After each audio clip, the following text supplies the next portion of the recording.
So if you're anything like me, this is what your wooden boxes or your natural wooden things look like when you've painted them straight from a kit. It's not terribly convincing, and obviously there's room for improvement. Well, have no fear, let's go.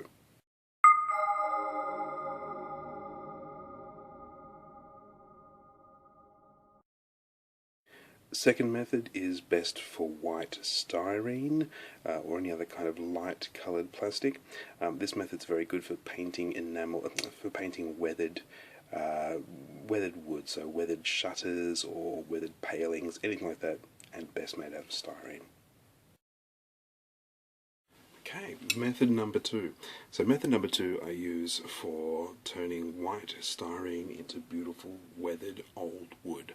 It involves a bit of sculpting. So this is probably the most challenging of the three methods that I'm talking about today. It involves a bit of sculpting, and basically what you need to do here is to sculpt some kind of texture into the wood. Otherwise it's just going to look like fake plastic. So what I would recommend, obviously, take a bit of care with this, but you'll have your set ideas of what you're building, whether it's a barn door or a window shutter or some debris, whatever you may be doing. So let's say, for example, that we're going for a bit of a barn door look.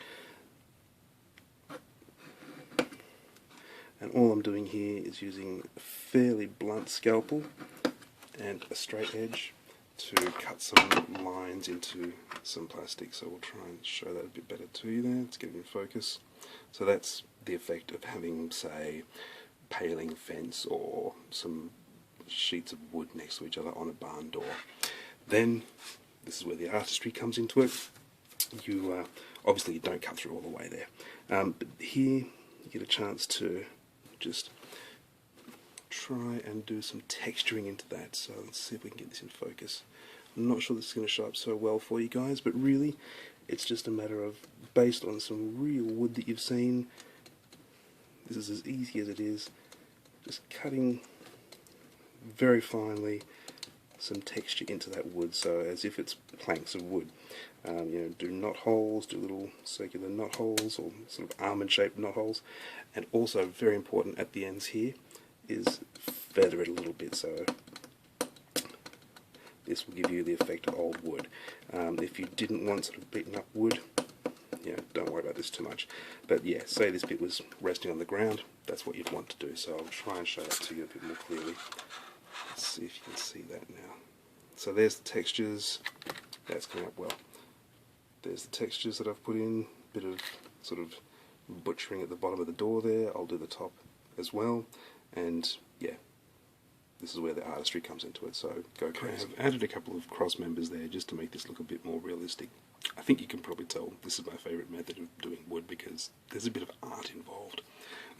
So the next step is just thin washes of whatever colours you think are going to work best. So I tend to go, let's get it in focus there, come on camera, my goodness me. I tend to go for thin washes of greys, basically. It does need to be thin, that's the most important thing you need to remember here. It'll soak into all those cracks there. So I'm starting off with a little bit of Japanese navy grey from Tamiya. It's an enamel, thinning it out with some thinners. Not sure you can see that. There we are. And just splush it over randomly.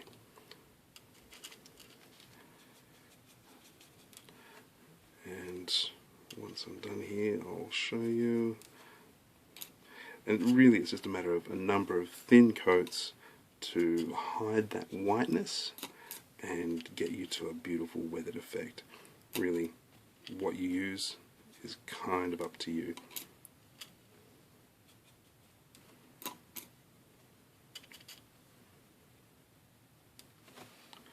So there's our first splush of colour on there.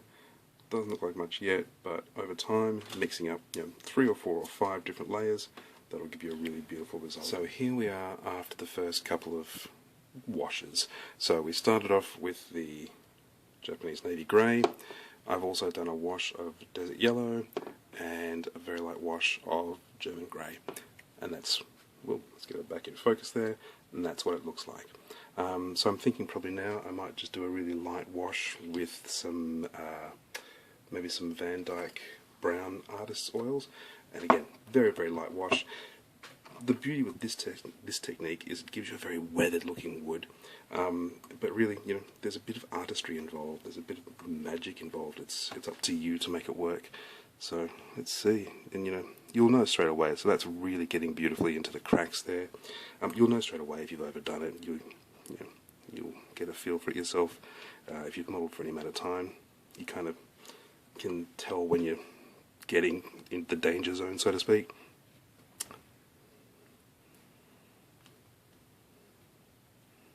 And I guess the trick with this technique is just, you know, keep it random. If you've got references, perfect. That's a really good thing to have. You know, find some photos of dilapidated old French townhouses or barns and make that work for you. So, to me, when we get back in focus, that's feeling pretty good. Texture's coming through, quite a lot of weathering. We can see those lovely joins between the wood, and it gives you a feel for where we're at. So, there we go. I'll take a couple of photos close up.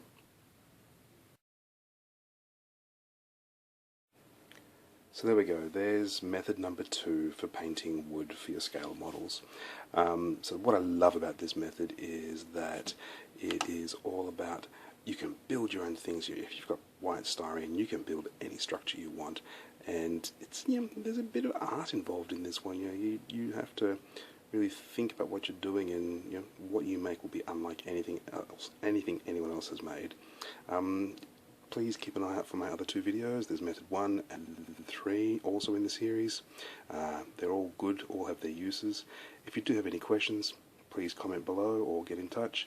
And you can also visit my blog. It's davesmodelworkshop.com. So until next time, guys, enjoy, experiment, see you next time. Bye.